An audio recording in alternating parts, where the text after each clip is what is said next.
Hello students, कैसे हो बेटा? बढ़िया। चलो बेटा, आज हम करेंगे Biot-Savart's law, right? Biot-Savart's law, right? हम बायोट-सावर्ट्स लॉ आज हम करेंगे बेटा। बायोट-सावर्ट्स लॉ हमें बोलता क्या है? ये क्या कहता है कि अगर आपने मैग्नेटिक फील्ड की स्ट्रेंथ फाइंड करनी है किसी भी पॉइंट के ऊपर due to a current carrying conductor, हमारे पास कोई भी करंट कैरिंग कंडक्टर है, ध्यान से सुनना, ये हमारे पास क्या है? What is that? That is a current carrying conductor. This is our current carrying conductor. इसमें करंट आई करंट इसमें जा, हमारे पास क्या है? एक करंट कैरिंग कंडक्टर है, उसमें से आई करंट जो है वो पास हो रहा है। हमने क्या करना है? मैग्नेटिक फील्ड की स्ट्रेंथ फाइंड करनी है due to this current carrying conductor at any point. मान लो किसी पॉइंट के ऊपर हमने क्या फाइंड करनी है? Strength of magnetic field find करनी है, राइट? क्लियर है? तो strength of magnetic field find करने के लिए due to this current carrying conductor हम क्या यूज़ करते हैं? Biot Savart's law. हम क्या यूज़ करते हैं बेटा? Biot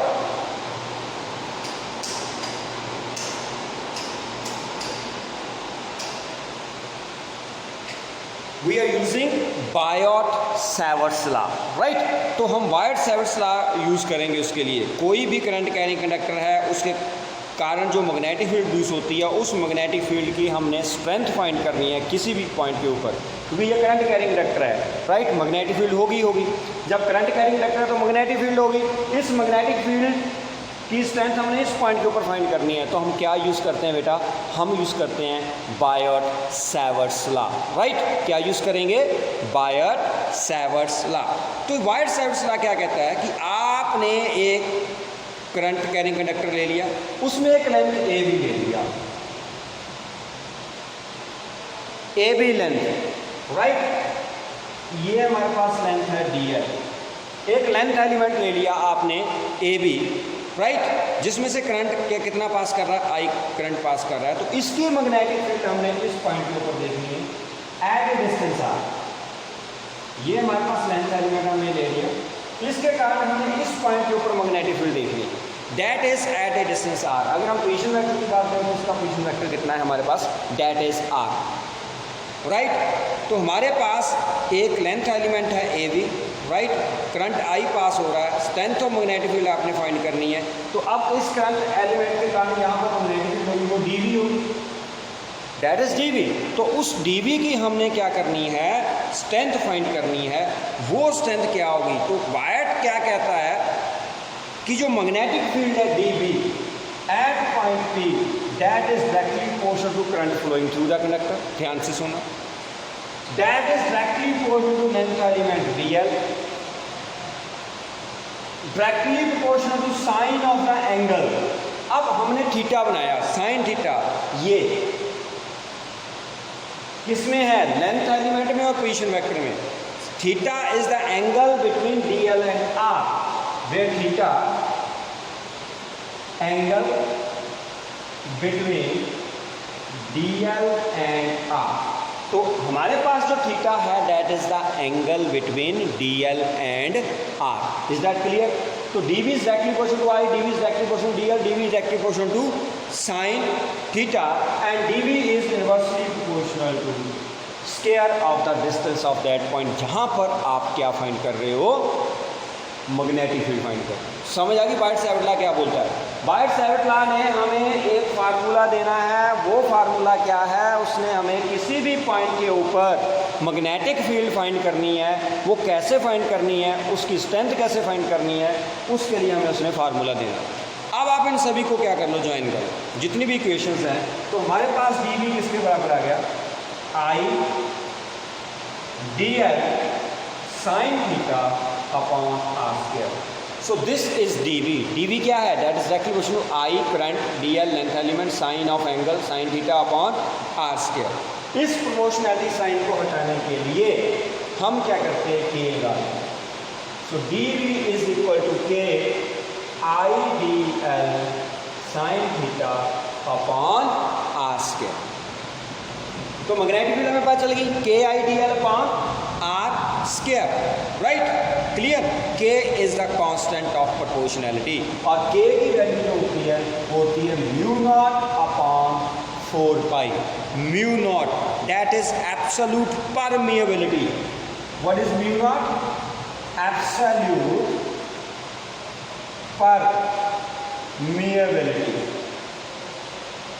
this is absolute permeability, पाई आपको पता है। तो एब्सोल्यूट परमिएबिलिटी किसकी? Of free space, free space और vacuum. This is absolute permeability of free space और वैक्यूम, राइट। तो k की वैल्यू आपके पास है mu naught upon 4 pi. Clear है, समझ आ गई। तो म्यू की वैल्यू जो है वो आप निकाल सकते हो। अब म्यू नॉट अगर आप बोलोगे कि value of mu not in SI unit, mu naught की वैल्यू कितनी होती है? पहले हम इसको फार्मूला को बना लें, फिर मैं म्यू नॉट की वैल्यू बताता हूँ। ये आपने नोट कर लिया सारा, राइट। तो हमारे पास क्या आया, ध्यान से देखना। हमारे पास जो वैल्यू आई वो हमारे पास आई that is dV that is equal to mu naught upon 4 pi IDL sine theta upon are square. ये वायट-सैवर्ट लॉ ने हमें बोला है। और यहाँ पर जो म्यू नॉट अपॉन 4 पाई है उसकी वैल्यू कितनी होती है, ध्यान से देखना। म्यू नॉट अपॉन 4 पाई, इसकी वैल्यू 10⁻⁻⁷ नोट कर लेना, tesla metre per ampere. This is T is tesla, M is metre, A is ampere, tesla metre per ampere, right. तो dV हमारे पास क्या आ गया, mu naught upon 4 pi IDL sine theta upon are square. अगर आपने इसको vector form में लिखना है तो Biot Savart law in vector form, ये आपका क्लियर हो गया। ये मैग्नीट्यूड में था, अब हम वेक्टर फॉर्म में वायट-सैवर्ट लॉ लिखेंगे। सो वायट-सैवर्ट लॉ इन वेक्टर फॉर्म। अब हम वेक्टर फॉर्म में इसको कर रहे हैं, तो वेक्टर फॉर्म में वही बात आ गई कि हमारे पास लेंथ एलिमेंट कितना है, ये dl, ये कंडक्टर है। लेंथ एलिमेंट हमने क्या लिया है, dl। करंट कितना जा रहा है इसमें से, I, r क्या है, पोजीशन वेक्टर, dv क्या है, that is a magnetic field, right. Clear है। What is R, displacement vector. तो हम dv को क्या लिखेंगे, ध्यान से देखना। उस टाइम हम dv को क्या लिखेंगे, mu naught upon 4 pi IDL cross r upon are square. ये वेक्टर फॉर्म में लिखते हैं हम, IDL cross r upon r. अब ध्यान से देखना, ये जो हमने लिखा r अपॉन आर स्क्वायर, इसको हम कैसे लिख सकते हैं? हमने यहाँ पर r लगाया, ऐसे r नहीं लगेगा, बच्चे गलती करते हैं। यहाँ पर आएगा यूनिट वेक्टर, ये ध्यान लिखना, क्योंकि हमारे पास है mu naught IDL sine theta upon are square. IDL के साथ r तो है ही नहीं, तो हमने यहाँ पर क्या लगाया, यूनिट वेक्टर। क्योंकि जब आप यूनिट वेक्टर का मैग्नीट्यूड लोगे, इसको सॉल्व करोगे, तो यूनिट वेक्टर का मैग्नीट्यूड क्या आता है, 1 आ जाता है। तो dV किसके बराबर आया, mu naught upon 4 pi IDL cross r cap upon are square. कई बच्चे कहते हैं कि हमें समझ नहीं आया। सर सुनो अपने आप से, मेरे पास था dV mu naught upon 4 pi IDL sine theta upon are square, यही था। और वेक्टर फॉर्म में मैंने ऐसा लिख दिया। लेकिन जब आप इस dV का मैग्नीट्यूड लेंगे, जब हम इस dV का मैग्नीट्यूड लेंगे, तो मैं क्या लिखूंगा, mu naught upon 4 pi I, ये है A क्रॉस B, A का मैग्नीट्यूड, B का magnitude, sine of angle between them upon are square. देखो हमारे पास क्या बन गया, ये dV, ये बन गया mu naught upon 4 pi IDL का वेक्टर निकल गया। यूनिट वेक्टर का मैग्नीट्यूड कितना होता है, इसका मैग्नीट्यूड कितना होता है, दैट इज 1। तो ये 1 आ गया, साथ में क्या आ गया, sine theta upon are square. देखो यही चीज बन गई। अगर मैं यहाँ पर r वेक्टर ले लेता तो यहाँ पर r साथ में आ जाता, वो तो है ही इस एक्सप्रेशन में। इसलिए मैंने क्या लिखा यहाँ पर dl क्रॉस r। कई बच्चे यहाँ पर वेक्टर लगा देते हैं, वेक्टर नहीं लगाना, यहाँ पर यूनिट वेक्टर लगाना है। वेक्टर कैसे लगना वो भी मैं आपको बताऊंगा। आपका डाउट क्लियर हो गया कि हमने यहाँ पर यूनिट वेक्टर क्यों लिया, क्योंकि अगर आप यहाँ पर वेक्टर लेते तो r आ जाता। अगर आप यहाँ पर यूनिट वेक्टर ले रहे हो तो यूनिट वेक्टर का मैग्नीट्यूड 1 होता है, सेम फार्मूला हमारा बन जाएगा। इसलिए हमने IDL यहाँ पर क्या लिखा, dl क्रॉस r।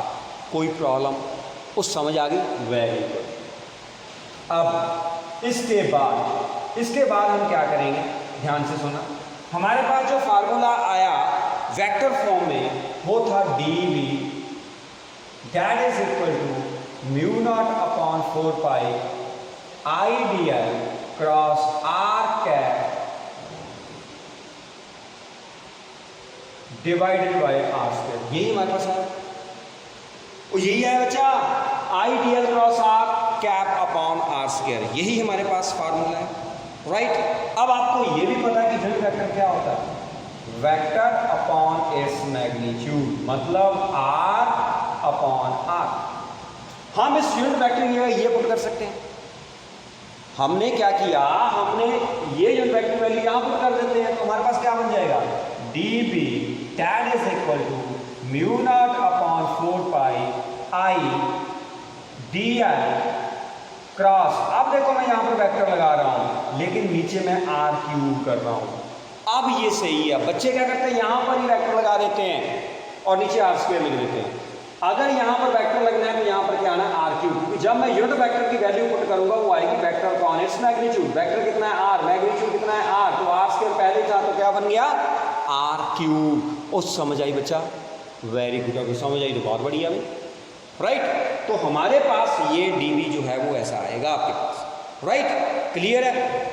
जब ये तो था magnetic field at point P due to this length element. अगर आपने मैग्नेटिक फील्ड निकालनी है, ध्यान से सुनना, अगर आपने मैग्नेटिक फील्ड निकालनी है at point P due to the whole current carrying conductor, right, magnetic field at point P due to the whole conductor, magnetic field at point P due to the whole conductor, due to the whole conductor, right, पूरे conductor का magnetic field निकालनी है तो हम क्या करते हैं, क्या करेंगे, हमारे पास कुछ नहीं है, मजबूर है, क्यों, क्योंकि हमने इसका क्या लेना है, इंटीग्रेशन लेनी है। नोट कर लिया आपने, मजबूरी कोई नहीं है भाई, राइट, कुछ नहीं है यहाँ पे, सिर्फ आपने क्या करना है, जब आपने टोटल मैग्नेटिक फील्ड निकालनी है बी, वो आप क्या करोगे, इंटीग्रेशन ऑफ dv करोगे, कहाँ से कहाँ तक, mu naught upon 4 pi I D L cross R upon R cube. So ये हमारे पास मैग्नेटिक फील्ड आ गई। This is the formula for resultant magnetic field at point P due to this whole current element। मेरी बात समझ आ गई, clear है। अब क्वेश्चन बहुत इंपॉर्टेंट है, how to find direction of B, direction of magnetic field, या dv की या B की आपने मैग्नेटिक फील्ड की डायरेक्शन कैसे निकालना, डायरेक्शन ऑफ dv कैसे निकालना, कैसे निकालोगे, तो dv की डायरेक्शन जो होगी वो राइट हैंड थंब रूल से होगी, या राइट हैंड स्क्रू रूल, कौन सा, राइट हैंड थंब रूल या राइट हैंड स्क्रू रूल, समझ आ गई, राइट हैंड थंब रूल, ये तो मेरा लेफ्ट हैंड है, ये है मेरा राइट हैंड जिसमें मैंने पेन पकड़ा हुआ है, तो राइट हैंड थंब रूल और राइट हैंड स्क्रू रूल हम इसके ऊपर क्या करते हैं, अप्लाई करते हैं, क्लियर है, समझ आ गई, राइट। तो राइट हैंड थंब रूल का मतलब क्या है कि आपके पास जो डायरेक्शन होगी dv की किस तरफ होगी, perpendicular to the plane containing dl and r।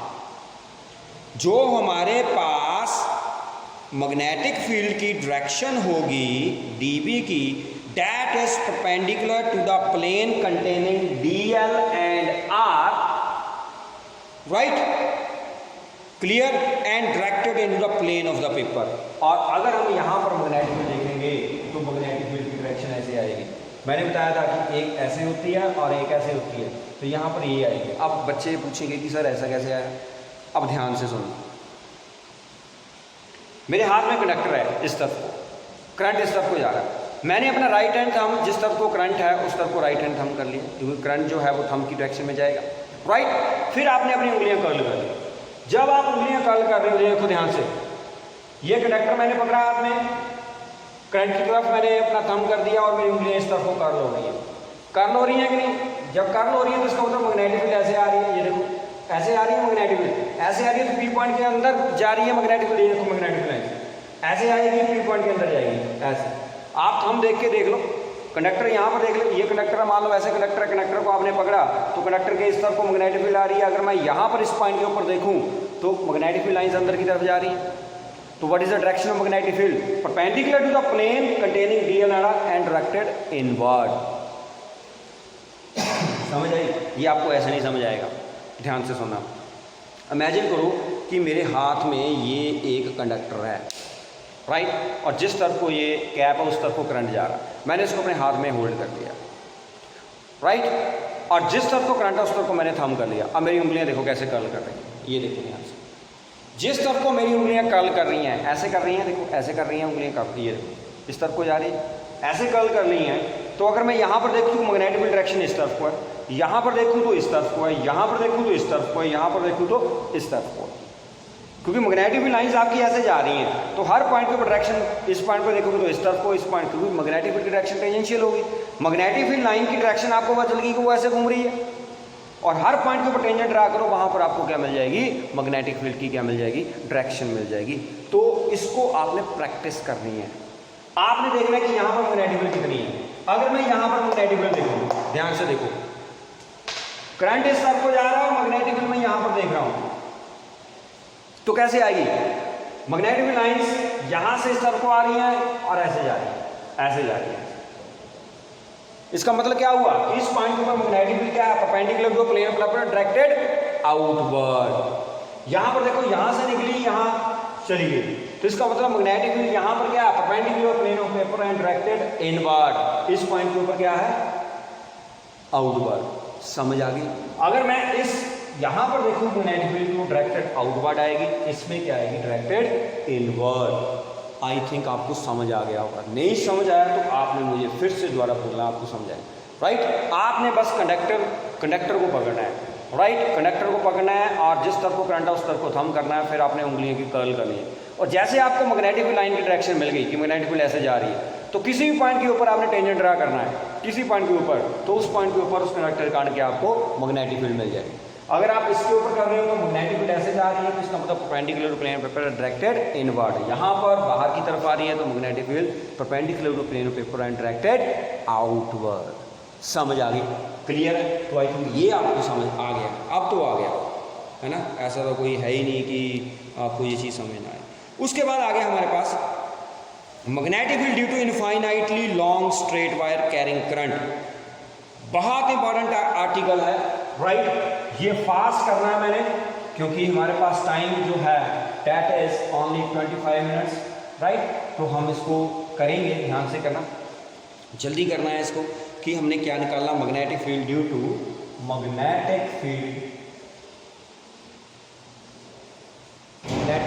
Due to, चलो इसको रहने देते हैं है ना, क्योंकि इसके लिए टाइम लगेगा। फिर मैंने फास्ट करवाना तो आपको समझ नहीं आएगा। वाइट-साइड लॉ आपको समझ आ गया। उसके साथ में ना एक वेलोसिटी सिलेक्टर आपको कराना था, वो भूल गया, वो करवा देते। वेलोसिटी सिलेक्टर, वेलोसिटी सिलेक्टर क्या होता है? वेलोसिटी सिलेक्टर क्या होता है? वेलोसिटी को सिलेक्ट करना। Velocity selector is a setup to select charge particles of a particular velocity from a beam passed through a space having cross electric and magnetic field lines. हमारे पास एक space ऐसी है, ध्यान से सुनना, यहाँ पर क्रॉस इलेक्ट्रिक फील्ड और मैग्नेटिक फील्ड है। Cross electric field magnetic field का मतलब क्या होता है कि मैग्नेटिक फील्ड और electric field they are perpendicular to each other. Cross magnetic field और इलेक्ट्रिक फील्ड मतलब दोनों क्रॉस कर रही है। क्रॉस का मतलब कि मैग्नेटिक फील्ड अगर इस तरफ को है तो इलेक्ट्रिक फील्ड इस तरफ को होगी, अगर मैग्नेटिक फील्ड इस तरफ को है तो इलेक्ट्रिक फील्ड इस तरफ को होगी। इसको बोलते हैं क्रॉस। तो हमारे पास क्या है? वेलोसिटी सिलेक्टर क्या है? एक सेटअप है, right, to select charge particles of particular velocity from a beam passing through crossed electric and magnetic field. मतलब हमारे पास एक बीम है, बहुत सारे चार्ज पार्टिकल्स हैं उसमें, और हर की वेलोसिटी क्या है? अलग अलग, right. Beam of charge particle है, हर की वेलोसिटी क्या है? अलग अलग है। हमने एक पर्टिकुलर वेलोसिटी का चार्ज पार्टिकल जो है उसको सिलेक्ट करना है, राइट। पर्टिकुलर वेलोसिटी का चार्ज पार्टिकल हमने सेलेक्ट करना है, उसको कैसे करेंगे? तो हमने क्रॉस इलेक्ट्रिक फील्ड लगा दी, समझ आ गई? हमारे पास बीम ऑफ चार्ज पार्टिकल है, उस बीम ऑफ चार्ज पार्टिकल को हमने क्या करना है, उसमें से पर्टिकुलर वेलोसिटी के चार्ज पार्टिकल निकालें। मतलब एक ही वेलोसिटी, जैसे मुझे चाहिए कि 20 किलोमीटर पर आवर की स्पीड वाला चाहिए, या 80 किलोमीटर पर आवर की स्पीड का चाहिए, या 1 किलोमीटर पर आवर की स्पीड का चाहिए, या 5 मीटर पर सेकंड वाला चाहिए, राइट? तो पर्टिकुलर वेलोसिटी का चाहिए एक, तो हम क्या करते हैं, क्रॉस इलेक्ट्रिक फील्ड डालते हैं और उसमें से वो पार्टिकल बीम जो है वो पास करते हैं। तो हमारे पास जो टारगेट है उसके ऊपर वही जो चार्ज पार्टिकल है वो स्ट्राइक करेंगे जिनकी वेलोसिटी हमने सेलेक्ट की हुई है, राइट? क्लियर? तो करें इसको। तो वेलोसिटी सिलेक्टर पता चल गया, इसकी एक डेफिनेशन लिख लो, what is velocity selector? Velocity selector is a setup to select charge particles of a particular velocity from a beam pass through a space having crossed electric and magnetic fields. And these electric and magnetic fields, they are perpendicular to each other. That's why we call that cross fields. What we call that? Cross fields. Right? Clear? अब हमारे पास क्या है, कोई भी charge particle है वो enter कर रहा है, राइट? उस रीजन में जहाँ पर इलेक्ट्रिक और मैग्नेटिक फील्ड जो हैं वो परपेंडिकुलर एग्जिस्ट कर रही है, ठीक है? क्लियर? सेटअप बनाएं, छोटा सा है लेकिन है बहुत इंपॉर्टेंट है। हमारे पास यहाँ से एक बीम आएगा, कॉलीमेटेड बीम। कॉलीमेटेड बीम का मतलब क्या होता है? फाइन बीम हम यहाँ से लेंगे, यहाँ से चार्ज पार्टिकल आ गया, ठीक है? क्लियर है, राइट? यहाँ से बीम ऑफ चार्ज पार्टिकल आपके पास आ गया, this is the direction of beam. Beam लिख लिया मैंने, बीम ऑफ चार्ज पार्टिकल, ठीक है? यहां से बीम ऑफ चार्ज पार्टिकल आ रहा है और मैंने यहां पर दो प्लेट्स लगाई हुई, ध्यान से देखना, देखिए और ठीक। ये प्लेट्स क्यों लगाई हैं आपको पता है, ये प्लेट्स इसलिए लगाई हैं ताकि मैं यहां पर इलेक्ट्रिक फील्ड जो है वो सेटअप, तो इलेक्ट्रिक फील्ड यहां पर सेटअप होता है, ठीक है? क्लियर? इलेक्ट्रिक फील्ड डायरेक्शन क्या होती है? पॉजिटिव और negative.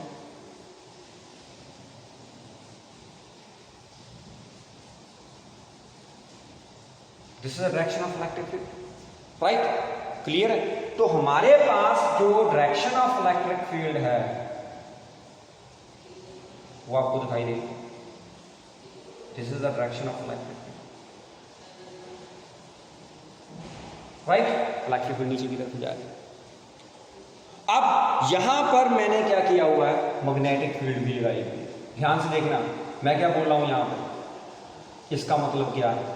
Magnetic field is perpendicular to the plane of a paper and directed inward. Cross का मतलब क्या होता है? ध्यान से सुनना, क्रॉस का मतलब क्या होता है कि मैग्नेटिक फील्ड, ये यूनिफॉर्म मैग्नेटिक फील्ड है, perpendicular to the plane of a paper and directed inward. अगर डॉट होता तो आउटवर्ड बोलना था हमने, लेकिन होगा perpendicular to the plane of cross. ये यूनिफॉर्म मैग्नेटिक फील्ड है which is perpendicular to the plane of a paper and directed inward, downward. Okay, ये बात क्लियर हो गई?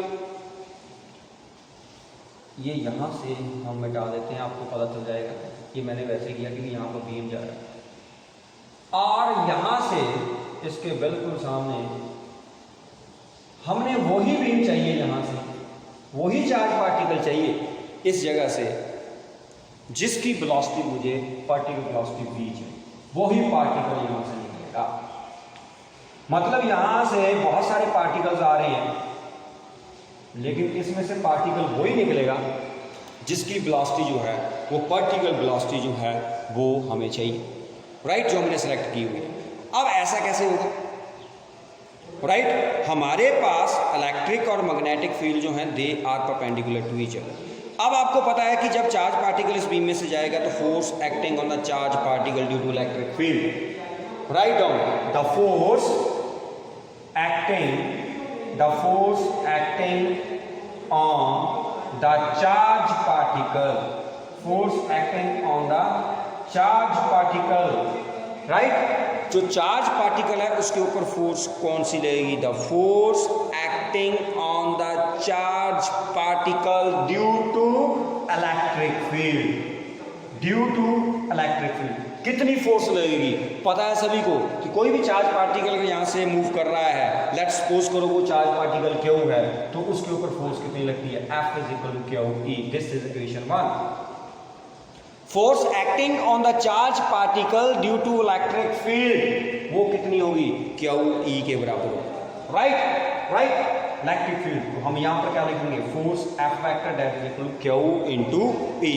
Right, and this force acting on the charge particle in the downward direction, ये किस तरफ को लग रही है, डाउनवर्ड डायरेक्शन में।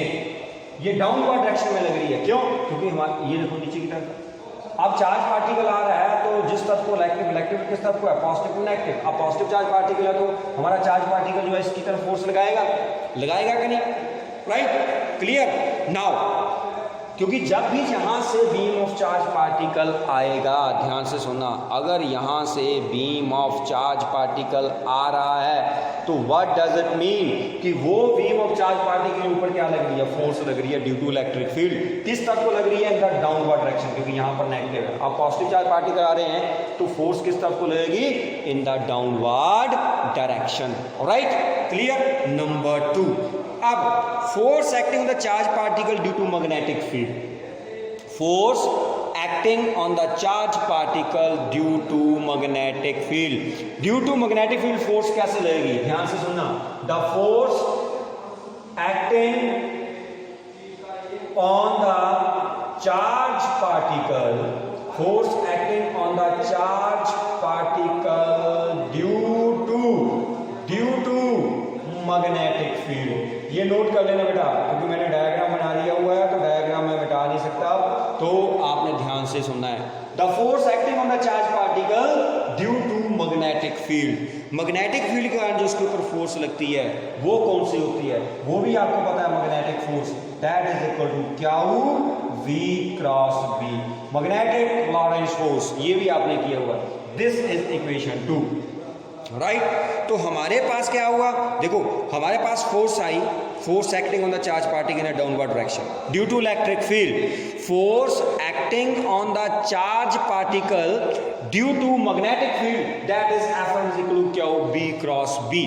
राइट, तो हमारे पास दोनों फोर्स आ गई, ये भी फोर्स आ गई, ये भी फोर्स आ गई।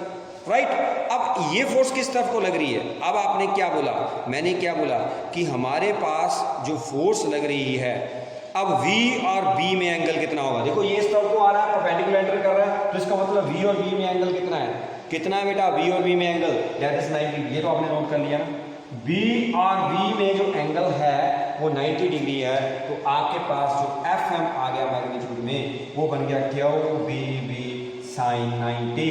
तो sin 90 कितना होता है, 1 होता है, तो ये बन गया QBB। This is the force acting on the charge particle. Right, and this force deflect the particle in the upward direction. सोच के देख लेना कि ये जो फोर्स है वो क्या कर रही है, पार्टिकल को अपवर्ड डायरेक्शन में क्या कर रही है, डायरेक्ट कर रही है। This force acting on the charge particle in the upward direction. Right, ये जो फोर्स क्या कर रही है, ये पार्टिकल को डिफ्लेक्ट कर रही है इन द अपवर्ड डायरेक्शन। एक फोर्स नीचे की तरफ डिफ्लेक्ट कर रही है, इलेक्ट्रिक फील्ड नीचे की तरफ डिफ्लेक्ट कर रही है, मैग्नेटिक फील्ड अगर आप लगाओगे चार्ज पार्टिकल इस तरफ को जा रहा है, आपने इसके ऊपर रूल लगाना है, फ्लेमिंग वाला बताया था मैंने। राइट, वो रूल लगा के आपने देखना है, तो आपके पास रहेगा कि ये जो चार्ज पार्टिकल पर फोर्स लग रही है, क्योंकि मैग्नेटिक फील्ड किस तरफ को, उस तरफ को उंगली करो, चार्ज पार्टिकल जिस तरफ को जा रहा है उस तरफ को उंगली करो, फिर आप क्या करोगे, जिस तरफ को आपका थंब जो है वो रिप्रेजेंट करेगा उस तरफ को फोर्स, आपने देखना कि ये मैग्नेटिक फोर्स जो है वो उसके ऊपर लग रही है in the upward direction.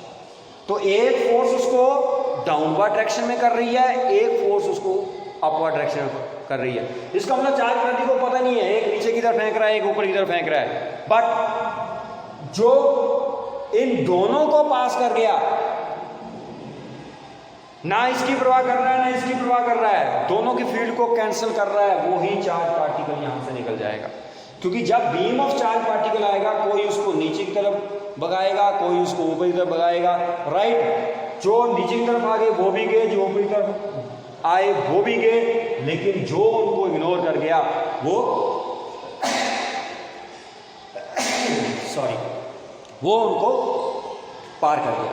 Right, तो हम क्या करेंगे बच्चा, अब देखो if the particle continues to move, ये नोट कर लिया सभी ने, चलो if the particle continues to move, ध्यान से सुनना, if the particle continues to move in a straight line without any deflection, if the particle continues to move, if the particle मतलब पार्टिकल अगर सीधे ही चलाएगा, if the particle continues to move in a straight line, without any deflection,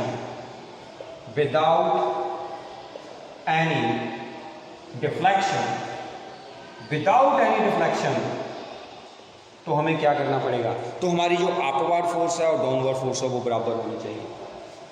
upward force that is equal to downward force, तो upward force किसके बराबर होगी, downward force के बराबर होनी चाहिए। तो upward force downward force means आपके पास इलेक्ट्रिक फोर्स जो लग रही है उसका मैग्नीट्यूड, जो मैग्नेटिक फोर्स लग रही है उसका मैग्नीट्यूड, दोनों क्या होने चाहिए, बराबर, राइट। तो magnitude of electric force that is क्या होगी, मैग्नीट्यूड ऑफ मैग्नेटिक फोर्स क्या होगी, वी, यहां से वी की वैल्यू निकालो, क्या हो कैंसिल हो गया, so V is equal to E over V, right. तो v किसके बराबर आ गया, e over v। What does it mean, कि only those particle of the beam which move with the velocity given by this equation, right down, only those particles of the beam which move with the velocity given by equation 3 होगा शायद, है ना, equation 3 will pass through the slit S, इस slit को पास कर जाएगा, right.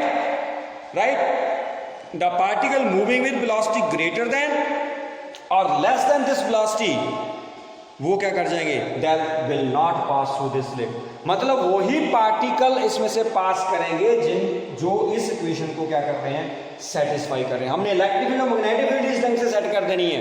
मान लो हमें चाहिए V, मान लो हमें V20 चाहिए, राइट, तो हमने इलेक्ट्रिक फील्ड और मैग्नेटिक फील्ड को इस ढंग से एडजस्ट करना ताकि हमारे पास V कितना आ जाए, 20 आ जाए। तो वही पार्टिकल यहाँ से बाहर निकलेगा जिसकी वेलोसिटी 20 मीटर पर सेकंड होगी या 20 किलोमीटर पर सेकंड होगी। बाकी सारे के सारे जो हैं, कोई इधर चला जाएगा, कोई उधर चला जाएगा, कोई मैग्नेटिक फील्ड से डिफ्लेक्ट हो जाएगा, कोई इलेक्ट्रिक फील्ड से डिफ्लेक्ट हो जाएगा, right. And this is known as velocity selector. जो मास स्पेक्ट्रोस्कोप है, ध्यान से सुनना, कई बार पूछ लेते हैं मास स्पेक्ट्रोस्कोप, जब आप बड़ी क्लासेस में हो जाओगे तो स्पेक्ट्रोस्कोपी पढ़ोगे, तो मास स्पेक्ट्रोस्कोप जो है that is based on principle of velocity selector, ध्यान से सुनना, राइट। और मास स्पेक्ट्रोस्कोप क्या होता है, it is a device which is used to separate ions according to their specific charge. Specific charge के अकॉर्डिंग आयंस को सेपरेट करने के लिए हम मास स्पेक्ट्रोस्कोप यूज करते हैं, राइट। क्लियर है, समझ आ गई। तो uses of velocity selector number 1 लिखो, uses of velocity selector number 1, this method can be use to measure specific charge. Specific charge क्या होता है, charge by mass ratio, charge by mass ratio. Number 2, right, mass spectroscope works on the principle of velocity selector.